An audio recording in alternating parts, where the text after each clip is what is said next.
नमस्कार किसान साथियों, स्वागत है आपका Kuldeep Kumar technology Facebook page और यूट्यूब चैनल पर। मैं आया हूँ आज Triveni engineering and industries limited sugar unit Khatauli. यहाँ पर क्लब हॉल में एक मीटिंग रखी गई है। उस मीटिंग में किसानों को बसंतकालीन गन्ना बुआई के लिए आवश्यक बातें बताई जाएंगी और गन्ना प्रदर्शन भी दिखाया जाएगा। चलिए एक बार चलते हैं, गन्ने की वैरायटी को दिखाते हैं आपको। यहाँ पर देखिए गन्ना 0118 लगाया गया है, काफ़ी अच्छी वैरायटी। और ये 3-4 पौधे शुरू में जो खड़े हैं ये 0118 के हैं, अर्ली की वैरायटी में। उसके बाद 15-023 ये भी अर्ली में ही लगा है। ये वैरायटी देखिए काफ़ी सुंदर बड़ी वैरायटी, सॉफ्ट गन्ना इसका। ये कोलक 16202 गन्ना लगाया गया है। यहाँ पर 98-014 कोलक 16202 और ये को 238, ये 238 की वैरायटी लगी है। सबसे अच्छा सबसे सुंदर गन्ना। और इधर ये 0118 ये जर्नल की वैरायटी है, 18231 ये जर्नल की वैरायटी, अच्छी वैरायटी है।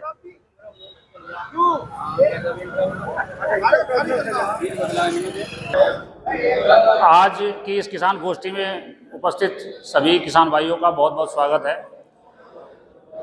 जैसा अभी कालखंडे जी ने कहा कि पेड़ी प्रबंधन, देखिए हम लोग गन्ने की जो फसल है उसे 2 बार काटते हैं। एक बार पौधा गन्ने की जब हम बुआई करते हैं तो वो एक फसल होती है, एक दूसरा बार जब काटते हैं तो उसे पेड़ी बोलते हैं। और गन्ने की जो पेड़ी है वो उस पर बहुत कम किसान ध्यान देते हैं, और जबकि हमारा जो 50% एरिया है लगभग वो पेड़ी गन्ने का रहता है, कहीं 55% भी है। तो 50 से 55% जो हमारा एरिया है गन्ने का, उस पर हम उतना ध्यान नहीं दे पाते, जिसकी वजह से हमारी पैदावार प्रभावित होती है, पैदावार कम होती है। अब जैसे मैंने शुरू में भी बताया था कि जैसे हम बात कर रहे थे 238 वैरायटी, 200 ये जो पेड़ी है, पेड़ी का फुटाव वैरायटी वाइज भी थोड़ा सा डिफर होता है, अलग अलग होता है। जैसे 238 की अगर हम बात करें तो उसमें पेड़ी में समस्या नहीं आती थी, लेकिन अभी इस समय जो उसके विकल्प के तौर पे हमने दूसरी वैरायटी चुनी है 118, उसमें कहीं कहीं पेड़ी में कुछ किसानों को शिकायत रहती है, दिक्कत आती है। तो कैसी अच्छी पेड़ी ली जाए उसके बारे में मैं बात रखूंगा। देखिए, जहां तक 118 की बात है, 118 की वैरायटी की यदि आपको पेड़ी अच्छी लेनी है तो उसमें 2-3 चीजों का आपको ध्यान रखना पड़ेगा। पेड़ी की शुरुआत पौधे गन्ने की शुरुआत के साथ ही होती है। जब आप गन्ने की पौधे की बुआई करते हैं वहीं से पेड़ी गन्ने की नींव रखी जाती है। यदि पौधे गन्ने में जमाव अच्छा नहीं हुआ है तो उसका असर आपकी पेड़ी पे भी पड़ता है।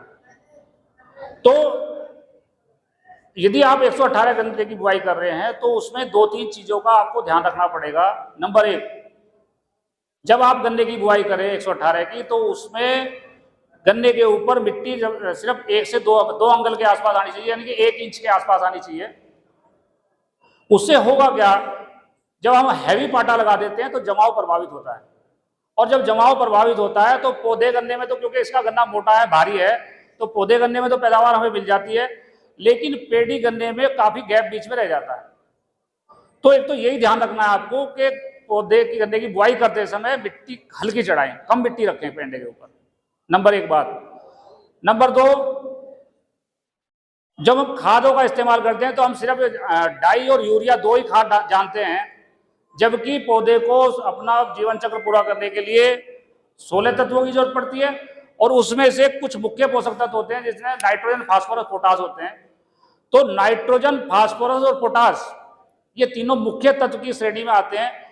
अब हम लोग यूरिया देते हैं तो यूरिया से तो नाइट्रोजन मिल जाती है, और डीएपी या एनपीके या एसएसपी का इस्तेमाल यदि हम करते हैं तो उससे हमें फास्फोरस मिलती है।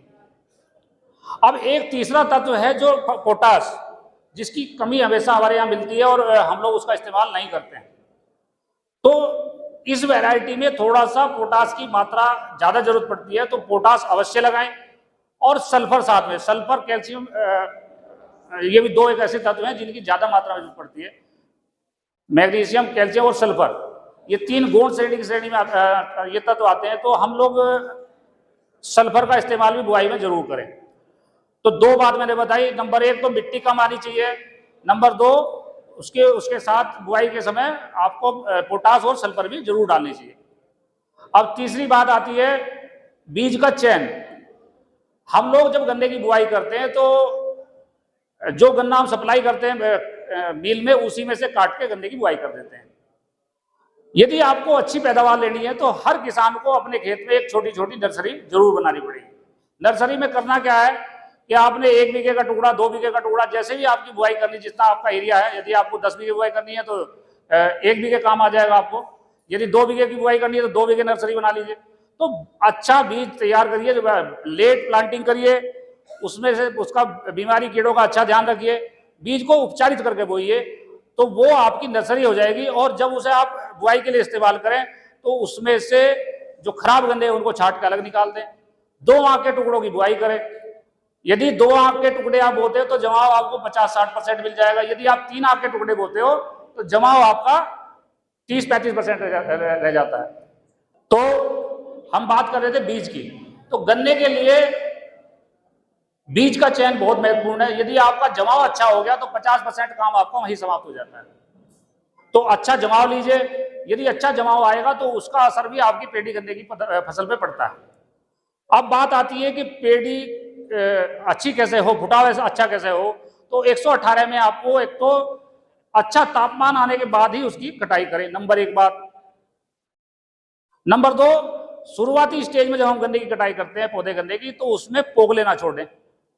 जो पोगले आप छोड़ते हो तो वो बीमारी कीड़ों को वहीं घर मिल जाता है, वहां से निकल के वो पोगलों में शिफ्ट हो जाते हैं। तो पोगलों को ना छोड़ें, जड़ से उसकी जमीन से मिला के सतह से कटाई करें। और यदि उसके खेत में ठूट बच भी जाते हैं, क्योंकि लेबर लापरवाही करती है, आप हर टाइम वहां खेत में नहीं रह सकते हैं, तो बाद में उसकी एक तेज धार वाली पलकटी लेके एक लेबर लगा के उसमें उसके जो है वो जो ठूट बचे हैं उनको जमीन से मिला के कटाई करा दें। यह एक RMD, रेटून मैनेजमेंट डिवाइस, वो हमारे यहाँ चीनी मिल में उपलब्ध है। उसे चला के भी आप उन ठूटों की कटाई कर सकते हैं, पुरानी जड़ों की कटाई कर सकते हैं। दूसरी बात, जब उसका फुटाव शुरू हो जाए तो 118 में खास तौर से 118 गन्ने एक वैरायटी में एक इथरल नाम की दवाई आती है। इथोफोन एक हार्मोन्स है, वो फुटाव के लिए अच्छा माना जाता है। तो उसके ठुटों के ऊपर इथरल और साथ में कोई फंजीसाइड, कार्बनडाजिम या थायोफेनेट मिथाइल, और एक इंसेक्टिसाइड, क्योंकि रूट बोरर का भी हमारे यहाँ 118 में प्रकोप काफी देखा गया है, वो उनका उसमें ड्रेंचिंग कर दें, अच्छे से छिड़काव कर दें, तो उससे पेड़ी का फुटाव आपका अच्छा हो जाता है। दूसरा, कुछ किसान हमने देखा पिछले साल पेड़ी गन्ने का फुटाव नहीं हुआ, तो हम जब फील्ड में गए तो उस किसान भाइयों ने पौधा गन्ने की कटाई कर ली और 15-20 दिन तक पानी नहीं दिया, खेत सूखा पड़ा और उसमें रूट बोरर की वजह से झुंड गड़ गए थे। तो जब भी आपका खेत कट जाए उसमें तुरंत आप पानी लगाएं और पानी लगा के थोड़ा सा 2 धड़ी बीघा का इसमें यूरिया का छिड़काव कर दें। उससे क्या होता है कि जो आपके फसल अवशेष है, हमारे VP साहब और डॉक्टर डागर जी, GM साहब हमारे बीच में पहुंचे हैं, उनको स्वागत करते हैं।